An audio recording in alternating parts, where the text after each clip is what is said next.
Thanks, Melissa, for sharing your garden with us here on Central Texas Gardener. And coming up, we're going to be visiting with Tricia Martin from Forever Gardens in Georgetown. Hi. Welcome back to Central Texas Gardener. Good to be back. It's great to have you. And we're going to be talking about a topic that is probably on a few people's minds. Oh, it was a hard summer. That's right. And we need some plants that can take the hard summers. That's right. So, probably more on the way. You know, let's knock on wood when you say that, honey. So we're grateful for recent rain, but yes, we want to be prepared for the next summer. So our producer Linda was visiting with you about the topic of what survived, what not only survived but thrived in the tough conditions this summer.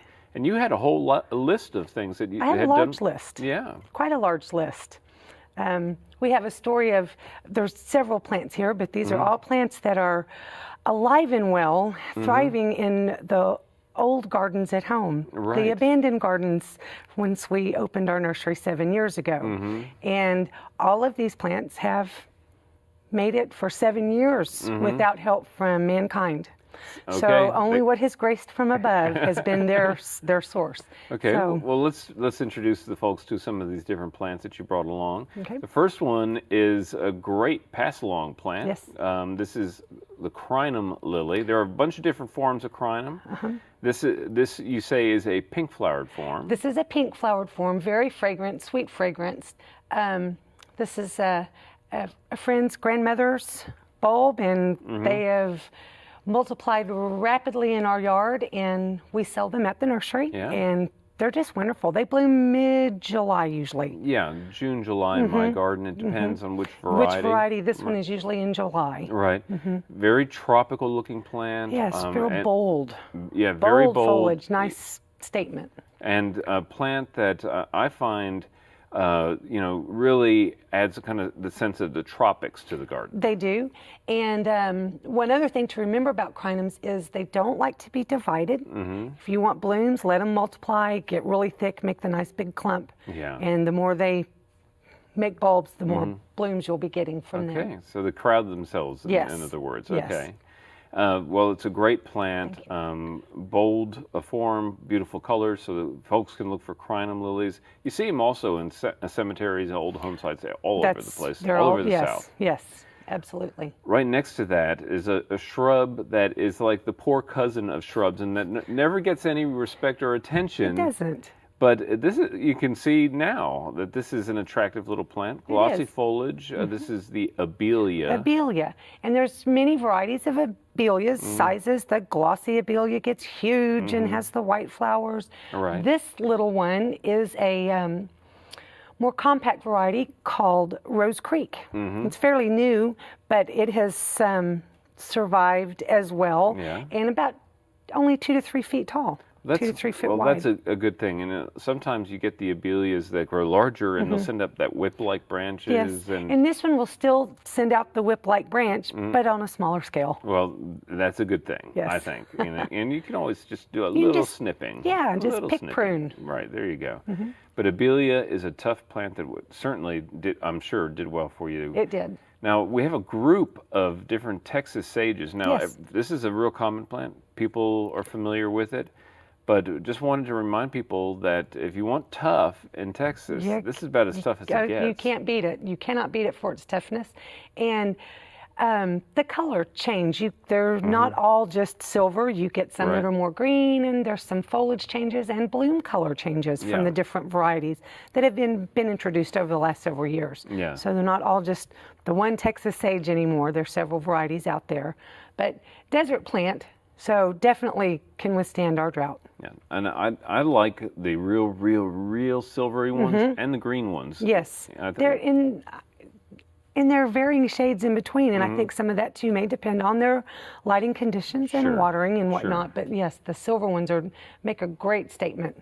And especially the silver when they're blooming, the combination of the silver and that purpley color. They're beautiful. Yeah, absolutely beautiful. Gorgeous. Yeah, so Texas sage, definitely a survivor. Now, Thryallis is a plant every time I see it, I think, oh, it's a senna, but it's not a senna. It's not a senna. Okay. Not a senna. Wonderful tropical plant, actually, but hardy here, and deciduous shrub, I would call it. It loses its leaves, but doesn't necessarily freeze to the ground in the wintertime. loves the heat. It loves the heat. It won't start blooming till it's over 90 degrees outside in the summer, and it will bloom until frost. No particular butterflies or hummingbirds, but you can't beat it for the color. It just is nonstop all summer long and very drought tolerant. I love the bloom form as well. The you know, the little panicles they're like little yellow stars, and they're very graceful. The plant itself and the foliage is pretty, and the stems are red. You get a lot of contrast in that plant. Right. It's a nice plant. Well, that one's blooming. Right next to it, we have a Spirea. Yes. That's not blooming now, of course, because it's fall, not spring. But again, old-fashioned plant. Old-fashioned, the growing in your grandma's backyard kind of plant, the bridal wreath Spirea that'll just cover itself in the cascading shrub with the white flowers. We used to Barbie doll wedding bouquets out of each little flower. So just tiny little bouquets of white flowers. And again, very, very drought tolerant, very hardy. They'll live a long time without help from anyone. Yeah, and there's white forms, but there are also lots of cultivars with pinks and reds. And I think I can't think of the pink one's name right now, but the white ones I do believe are very, very hardy and will establish very easily. I do think the white ones are hardier than the color forms as well. Anyway, Spirea, also known as bridal wreath, very popular plant. Now, the natives are well represented here as well. The next plant is Mexican buckeye, and this is a plant you see throughout the hill country, go along stream courses. Tough little plant. Very tough little plant. Actually, this fall, it's starting to turn yellow, has great fall color. This particular specimen, you can see it's got multi-trunk, and it tends to be multi-trunk. Almost always. But you can train them. I have seen beautiful ones trained with a single trunk. And the seed pods are very attractive, the little 3-lobed seed pods, and they do propagate easy from seed, but you have to get it before the wildlife does. Somebody loves the seeds. I'm not sure if it's birds or animals, but you can have seeds one day and they'll all be gone the next. Interesting. I didn't know that. Well, I get little babies coming up in my garden from the seeds. From the seeds. Yeah. But it's a great plant. It is. Beautiful spring bloom. Pretty purple or pink flowers in the springtime, kind of along the same time as the redbud. Right. I think more interesting looking up close. They're fuller than the redbud flowers. So when you're seeing them on the plant, you'll think, is that a redbud? But no, it's definitely fuller. I want to skip ahead to a vine that you brought in here, because this one is just terrific. And I've never gardened with it, but I've heard about it before. It's called butterfly vine. Butterfly vine, and it is it's a deciduous vine, so it won't freeze to the ground in the winter. No big mess to clean up, but it loses its leaves, and it will start blooming again in the heat of the summer. I don't know if you can see the seed pods on the vine, excuse me, but they resemble big green butterflies. Thus the name butterfly vine. So it doesn't necessarily attract butterflies, but it just has these gorgeous seed pods that will persist. And in the winter, when the leaves drop, you get these big clusters of brown looking butterflies all over this plant. So they're very attractive season long. Well, it's a beautiful plant. And very hardy. Again, 7 years. Well, grows and grows and grows. Really likes more sun, but it'll do some shade. So obviously a nice selection of things that will just go on living. Now, real briefly, tell us how people can find you. Well, we're in Georgetown, about a mile and a half west of Sun City, out Williams Drive, and we're celebrating our 7th year this month. Amazing. Yes.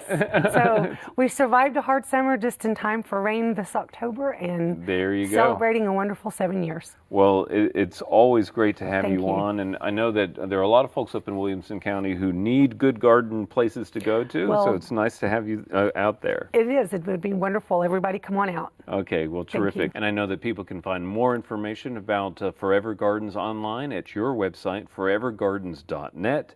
And for a complete list of all the plants that we've talked about here and a complete list of your survivors, people can find that on our website at klru.org/CTG. Thanks for being our guest here. And coming up next, it's time for our new down-to-earth person, Daphne Richards. And she's doing a terrific job from the Travis County Extension Agent, bringing you great tips every week. Here's Daphne.